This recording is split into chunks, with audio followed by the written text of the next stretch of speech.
उत्तराखंड में एक बार पर्यावरण बचाओ आंदोलन फिर से शुरू हो गया है। देहरादून में विकास कार्यों के लिए पेड़ों को काटे जाने के खिलाफ लोग सड़कों पर हैं।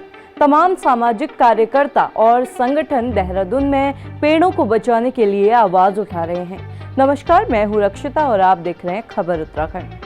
देहरादून की सड़कों पर उतरे ये लोग देहरादून के पर्यावरण को बचाने की मांग कर रहे हैं।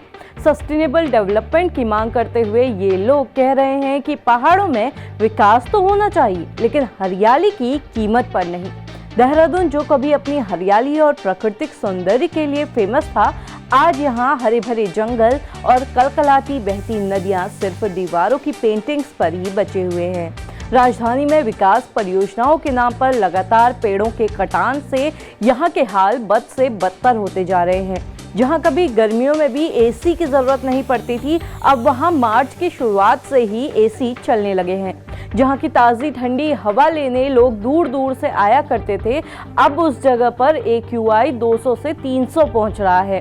देहरादून के बदलते मौसम का असर न सिर्फ देहरादून बल्कि पहाड़ों की रानी मसूरी पर भी पड़ रहा है, जहाँ गर्मी लगातार बढ़ते जा रही है और बर्फ देखने में सालों का वक्त लग जा रहा है।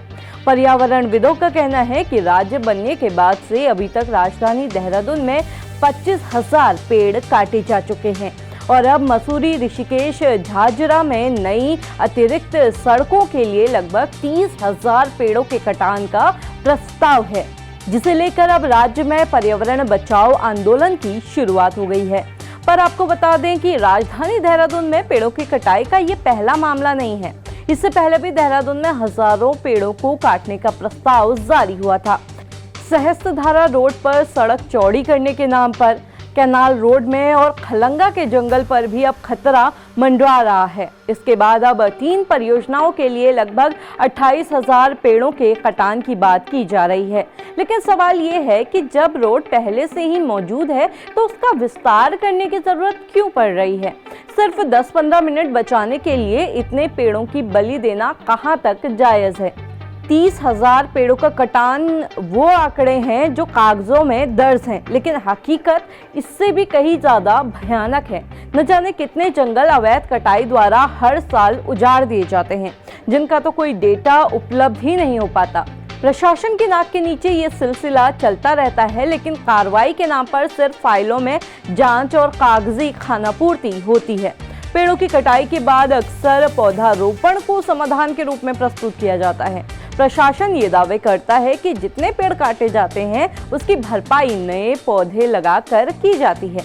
पौधे लगाए भी जाते हैं। रिस्पना नदी के किनारे कुछ वक्त पहले 1 लाख पौधे लगाए गए थे और आज आप वहां जाकर देख सकते हैं कि उनमें से कितने पेड़ जिंदा हैं। पेड़ कटाई के बाद पौधारोपण सिर्फ एक रस्मी कवायद बनकर रह जाती है।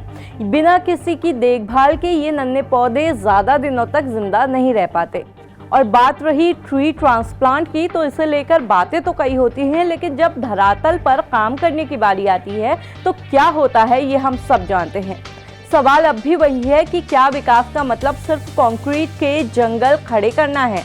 10-15 मिनट का ट्रैवल बचाने के लिए 30,000 पेड़ों की बलि देना कहाँ तक सही है?